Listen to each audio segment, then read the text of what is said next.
make sure you're subscribed to JerCrispy. Looking pretty good. Anywho, what's up, y'all? It's your most, that's the most. JerCrispy, welcome back to another video. Tonight, we won't be on here that much tonight. The best videos where we getting out is nice, Good Friday, the 5th of December. Probably the amount of freaking videos we probably getting is about 5 or 7-ish videos for today. Not trying to be here this long night, cause gotta do something that afternoon coming on. So we won't be here that long on here. We will be here for a few minutes to a little hour or two, an hour or so. Trying to get done by 3 something. If I can't get done by 3 something, then fuck it. We'll just stay up and finish just do a 10-piece. If I don't get tired. If I don't get tired. But yeah. Babe Ruth is the most famous. Anywho, let's go ahead and get this started. Make sure you like, comment, subscribe, follow all social media. It's gonna pop on the screen. We got, how good was Babe Ruth actually? Question mark. Shit, I heard Babe Ruth was like that guy. He was. But is he better than Jackie Robinson? I don't know. Babe Ruth is the most famous name in baseball. Babe Ruth. Babe Ruth? History. And in 1933, as in so many other seasons, Babe Ruth was the Sultan of Swat. He was past his peak. In the very first All-Star game, he came to bat with one man on. More than just a player, he became a symbol of greatness, an icon whose name is recognized even by people who have never watched a single pitch. But for all the myths and legends, one question still stands. How good was Babe Ruth actually? Was he simply a larger-than-life figure in a weaker era of baseball? Or was his dominance so complete that it may never be matched again? Now, Ruth, everything's set. So Babe Ruth was the Michael Jordan for baseball? That's what he basically is? We always got to have the Michael Jordan of something. So, like, basically, Tom Brady was the Michael Jordan for the NFL, basically. Yes, I don't know. You got your contract signed now, and everything is okay. I hope you're going to have a very successful season. Before Ruth arrived, the sport was stuck in what's known as the dead ball era. Games were slow, runs were rare, and teams relied on bunts, steals, and sacrifice plays. But Ruth changed all of that. With one swing of the bat, he turned baseball into a sport defined by power, spectacle, and excitement. His impact was so massive that it redefined the very identity of America's pastime. Ruth began his career not as a hitter, but as a pitcher for the Boston Red Sox. Whoa. And not just any pitcher, he was one of the very best in the game. Over 5 seasons, he won 94 games with a 2.28 ERA, and in the postseason, he was nearly untouchable. He set a record with 29 consecutive scoreless innings. Why my computer doing this, bro? Hold on, son. Every time I double click this mouse, it always want to click off. But when I want to try to end off the video, it don't want to do play, a mark that stood for over 40 years. If Babe Ruth had retired... Yo, don't interrupt me when I'm trying to talk to my viewers. Back what I was saying, bro. So you telling me my dog Babe Ruth was in that mug? The only one who could swing good in this mug? Shit, I mean, baseball is a hard game to play. You got to time your swing. So, I mean, hey, I guess. I don't know. America's pastime. Ruth began his career not as a hitter, but as a pitcher for the Boston Red Sox. And not just any pitcher, he was one of the very best in the game. Over 5 seasons, he won 94 games with a 2.28 ERA, and in the postseason, he was nearly untouchable. He set a record with 29 consecutive scoreless innings in World Series play, a mark that stood for over 40 years. If Babe Ruth had retired after his time on the mound, he likely still would have been remembered as one of the greatest pitchers of his generation. But the Red Sox saw what everyone else was beginning to notice. When Ruth hit, he did things nobody else could. His power was unheard of, his swing was electric, and his bat was too valuable to keep out of the lineup. That decision changed baseball forever. In 1919, Ruth hit 29 home runs, when the next closest player in the league hit just 10. The year before, the league leader had hit only 11. Ruth didn't just lead baseball in home runs. He tripled the competition. It was clear Yo, so y'all think anybody could beat Babe Ruth home run record? 29? 29 strong. I mean, hey, they getting close there. I think they might have somebody beat that man record. Like how the somebody about to beat Barry Sanders record in the NFL. I think somebody could beat it, bro. If you put your heart and dedication, I feel like if you determined to, do what you do. That I was trying to say because fucking trying to fumble the words in this mouth. But the game had never seen anything like him. When Ruth joined the New York Yankees, his career, and the sport itself, entered a new era. In 1920, his first season in pinstripes, Ruth hit 54 home runs. To put that in perspective, no team in the American League hit more than 50. One man had out-homered entire... So, like, y'all know how they be just getting a NBA player and the NFL players just random drug tests? They never gave this man a random drug test? Or back in the day, random drug test was just not a thing. Like, hold on, bro. Franchises. His slugging percentage that season was .847, still one of the highest marks in baseball history. And his OPS plus of 255 means he was 2.5 times better than the average hitter. Ooh. And that wasn't a one-off. In 1921, Ruth hit 59 home runs, drove in 168 RBIs, and batted .378. In 1923, he hit .393 with a .545 on-base percentage, winning... Yeah, he got that. I ain't lying to you. There's nobody can beat Babe Ruth. There's nobody debatable. And to this day right now, look, fam, all I could say, bro, that nigga was that nigga. We got to do our research on Jackie Robinson. I'm just saying. Bo Jackson, too. Bo Jackson play baseball? I mean... The league's first ever MVP award. And in 1927, as the centerpiece of the most feared lineup in history, the Murderers Row Yankees, Ruth broke his own record again, hitting 60 home runs in a single season. That number stood untouched for 34 years. During his prime, Ruth wasn't just leading the league. He was separating himself from the competition in a way almost no athlete in any sport ever has. Between 1920 and 1931, Ruth's numbers looked like video game statistics. His consistency and power were so unmatched that opposing managers admitted there was no strategy for facing him. So how many championships that he got, though? Like, how many championships he won, like, in general? Like, trophies, wisely, and all that other stuff. No, well, not trophy, rings. How many rings he got? You just prayed he didn't hit it out. For fans of the 1920s, seeing Babe Ruth step to the plate was like watching magic. Entire stadiums would fall silent the moment he dug in, every eye waiting for what might happen next. When he connected, the sound of the bat meeting the ball was described as a thunderclap. And when the ball sailed into the stands, the eruption of the crowd shook Yankee Stadium like an earthquake. Kids climbed fences just to get a glimpse of him. Vendors would stop selling mid-inning when Ruth was up. Reporters wrote that people didn't just... They said, oh, bruh. No, I'm picturing saying, like, back in the day, I know they were selling popcorn back in the day, so dude just said, hold on. Stop the popcorn machine. Hold on. Babe Ruth about to hit. We don't need nothing but quietness in here. Babe Ruth is about to hit. Turn that popcorn machine off. When he hit, we're going to turn it back on after that. Like, bro.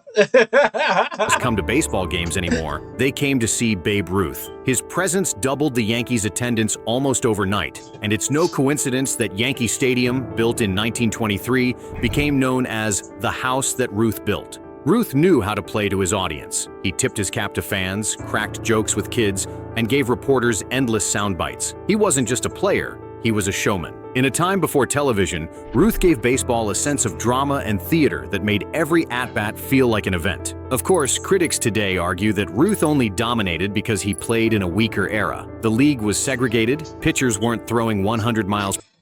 Oh, this was back in the day, so like, this before, because they do got a whole movie of, what's it called? Jackie Robinson, like 42 or something like that. Yeah, it's kind of crazy. I still want a jersey though. Y'all think anybody got like a Babe Ruth jacket? Not Babe Ruth jacket. I mean Babe Ruth jersey. I know they trying to sell that for 1,000, at least 1,000,000 just to get that on the collection. Bro, you know how many people would actually want a Babe Ruth like jersey, bro? Bro, and you just sell that mug for $1,000,000, bro. I don't think that dude would never sell like bro, back in the day jerseys, bro. Like that type of jerseys, bro. Like that had to be hand down the centuries and centuries of time of like their grandkids have to have this man jersey or something like that. Bro, you could have told me otherwise, bro. per hour, and training methods were primitive compared to modern times. But while it's true that Ruth didn't face the full talent pool of baseball, what cannot be ignored is how much he separated himself from everyone in his era. In 1920 and 1921 combined, Ruth hit 113 home runs. The next closest player hit 25.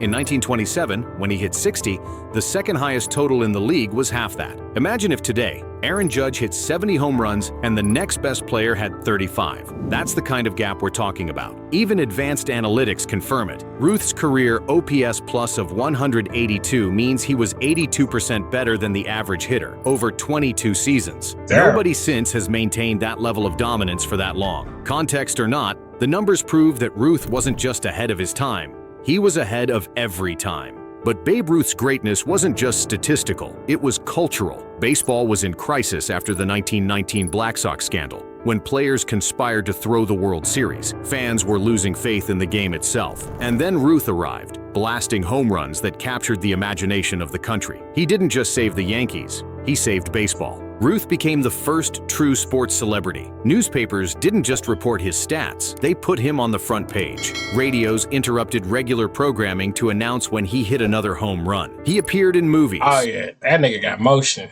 Hey, that nigga got motion. Hold on. And this before Michael Jackson time too. Hold on. We gotta make that man the top 5 list now. And of course, it's Michael Jackson. Now I gotta be Babe Ruth at number 2. You telling me that they had to change the channel live while they had music on just for Babe Ruth to hear that man hit the ball? Oh yeah, that nigga got motion.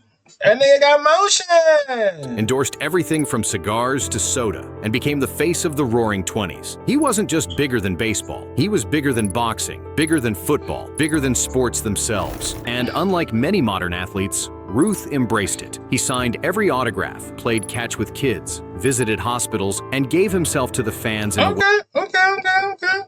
That's a supportive type of person. And that's the type of our athletes that we need. I mean, we getting them nowadays, but like we need more of this. Now, don't say, "Oh my God, Babe Ruth was racist back then." Like, how do you know that? What article that say that? Way few ever had. Stories of him visiting sick children and promising to hit a home run in their honor, then delivering, made him a hero to millions. For everyday people living through the Great Depression. Yeah, they got a Babe Ruth movie. I'm gonna watch it off stream. I know they got the Jackie Robinson one, but I think I already watched that movie. If I didn't watch that movie, I saw clips of it.